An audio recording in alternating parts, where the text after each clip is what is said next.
Everyone, my name is febrero and my partner is Alberto, Faria, and today we're going to discuss about should we believe in the church as much as we believe in religion.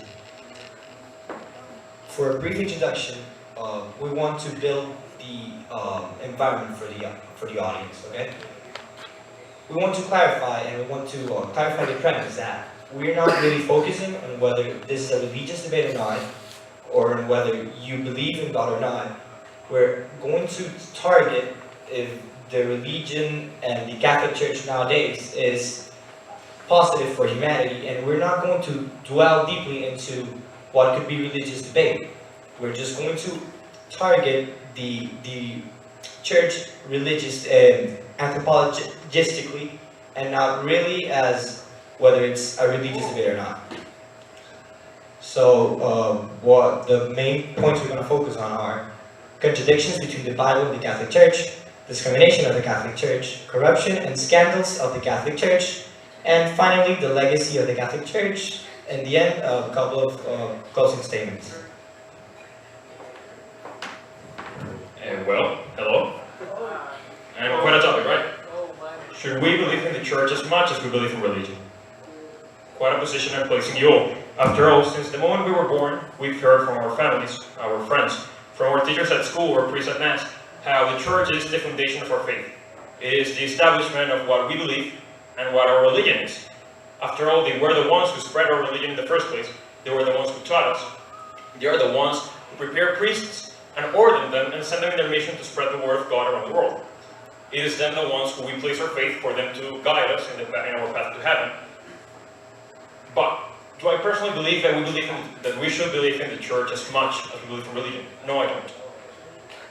I have certain matters to back it up. For example, contradiction between the Bible and the Catholic Church.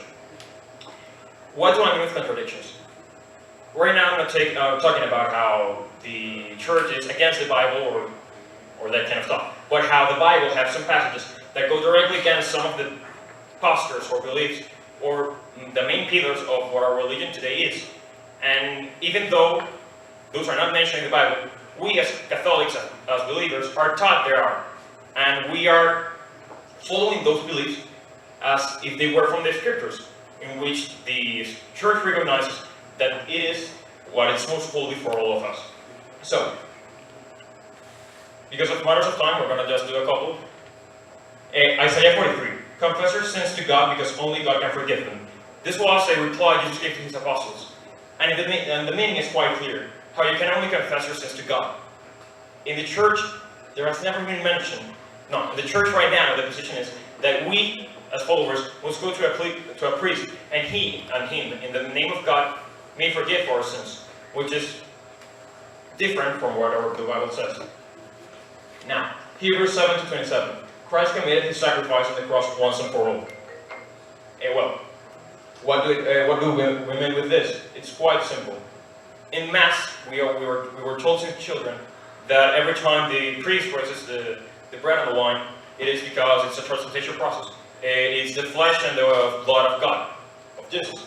But in the Bible, there's never mention that there's never a mention of this kind of thought. It's just how Christ committed sacrifice once and for all on the cross. It's never to be repeated. Or at the very least, that's how the Bible says it is.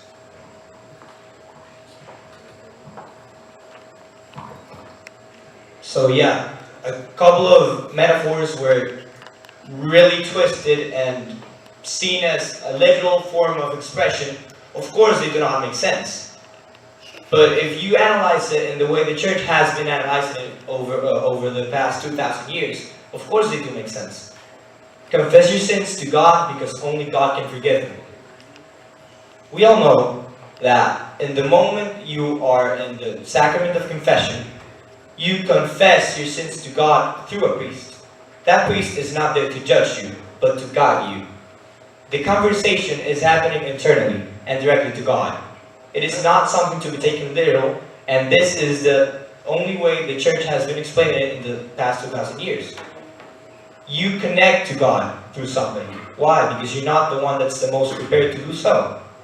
You did not study theology, you're not prepared to receive God, and as a religious argument, you cannot debate that confession is something that is not taken literally out of the Bible. It's just a metaphor. and as for Christ committed his sacrifice in the cross once and for all. Well, he did do that. And his process of transfiguration was something that happened miraculously. It is something that the church has stated that happened because of God's greatness. And even though that during our masses and during the rites and during the sacraments, there's no such thing as Christ coming down and doing sacrifice again physically, in his spirit he is. And that's what the church argues in their religious and metaphorical way, so that this is actually explained and it's not left out as a blank. Okay, discrimination of the Catholic Church. Well, it's no secret that the Church around its history has discriminated against many people, be it non-believers, be it scientists, be it believers themselves. But I'm not gonna try to point all of those cases since we have them at our time once again. I'm just gonna talk about a brief mention of discriminations, but of today. The main discrimination of the church we have today are in the topics of being a member of the LGBT community, having an abortion, or committing a divorce.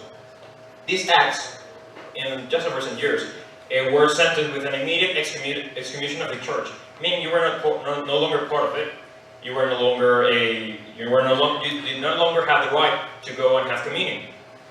You no longer have the right of even confession, since those are sins that cannot be confessed, or at the very least they were. Being a member of the LGBT community in these times was quite difficult if you were a true believer. After all, many churches deny the right for children of these partners, be it sons or daughters, to have a baptism. Having an abortion will make any partnership that wants to get married go to church, and they may be refused because of it. If you had a divorce, children that comes out of it may have not been allowed to have a baptism in church as well, or even held another marriage, even if it's not in the name of God, but at the very least a celebration, since that's how we believers see our marriage should be.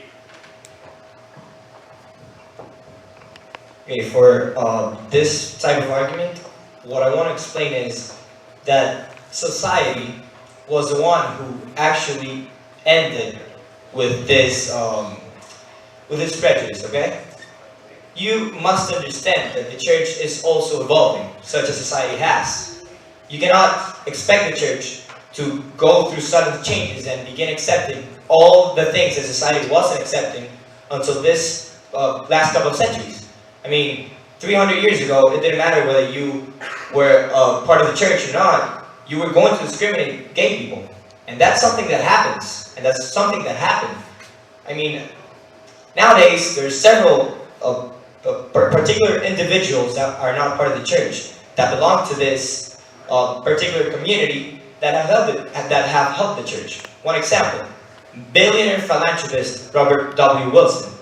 Well, he committed suicide in 2013, and in 2007, he donated $200 million to Catholic education in New York, because he believed that the entire Western civilization was built by Catholicism, okay?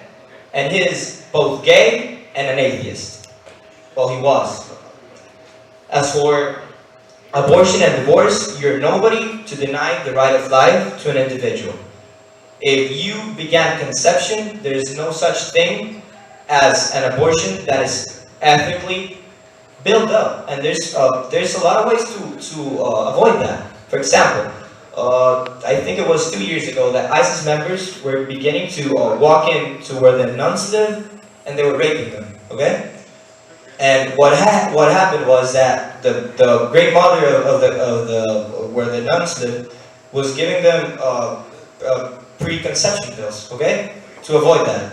So those pills just avoided the fact that you might get a conception because a guy that follows Islam just raped you because he believed that was okay, and that's something ethical, and that's something that might be done. But abortion, that's just not right. We need to admit that some of the persons that were part of the church have committed great deeds. What we can also not deny was how the church was involved in it. We have, for example, Reverend Mendel, who the moment he published his reports, his studies about genetics. He was outcasted by the church. The church did not recognize him as a priest. They did not let him hold a church. They did not let him keep working, keep developing in a career as a priest. As it is a prison. It is a career. Galileo Galilei, yes, he was not killed by the church. That's right, but he was confined to his house for years for his studies. He was a true believer of God. But he was persecuted by the church. Yes, he was forced to stay in his house for years. So the legacy, yes, it's part of believers of God. But the church did not help any part of it. So, closing statements. To briefly conclude, yes, the church is not perfect. It is a man-made construction of what we should follow in our lives. But if you're going to analyze it in a human way, we must understand that doctrines also evolve and that we're not perfect. And yes, we might have mistakes. But as it is, the church has had 2,000 years of errors that they have corrected. They have learned from life, such as we must. So what I say is, if these guys have been messing up for the last 2,000 years, and they've done a lot of good, why are we not going to follow something that has a way lot more of experience than we have? Okay, remember the question of the debate. Should we believe in the church as much as we believe in religion? And that's the problem of the church. The church is a representation of what God is, of what holiness is. And it's their job to remain holy. It's their job to remain perfect for us to trust them, for us to believe in them. But the church have proved their own history. They have not been pure. They have not been what they represent. Why? Because they need to protect the image of what they do, of God. Trying to separate the things of they being a man and trying to become something else, something more holy, brings actions like the ones taken to Father Marcelo. The church avoided the entire message. They tried to cover it up from the public. They left in this place in order to not make a public scandal. Why? Because it will jeopardize the view of the people. And that's why we need to not have so much trust in the church. We cannot have so confident eyes. After all, they are men just like us. But they represent something else, which brings them to take action such as that. I try to be something more. Thank you.